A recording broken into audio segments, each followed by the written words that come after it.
যদি কোনো কারণে শুক্রাণুর কোয়ালিটি খারাপ হয়, আপনি কি করবেন? 5টা খাবার খাবেন। খুব ভালো মানের 5টা খাবারের কথা বলবো, যে 5টা খাবার খেলে আপনার শুক্রাণুর কোয়ালিটি বাড়ে। নাম্বার 1, কলা।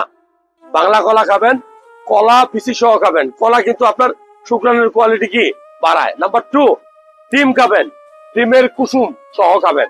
ডিম 3টা 4টা 5টা যা খাইতে পারেন, এভরি ডে ডিম খাবেন। নাম্বার 3, আপনি খুব ভালো মানের খাবার, সেটা হলো ধরেন আপনি পুঁই শাক, পালং শাক, ঢেঁকি শাক, ঠিক আছে, কলমি শাক, যে কোনো সবুজ শাকসবজি আপনি খাবেন, কারণ সবুজ শাকসবজি আপনার শুক্রাণুর কোয়ালিটি বাড়াবে। নাম্বার 4, যে কোনো বাদাম, এর মধ্যে স্পেশাল হলো আখরোট, ওয়ালনাট বা কাঠবাদাম। এটা আপনি পানিতে ভিজে রেখে প্রত্যেকদিনই 50 থেকে 70 গ্রাম পরিমাণ বাদাম আপনি খেতে পারবেন।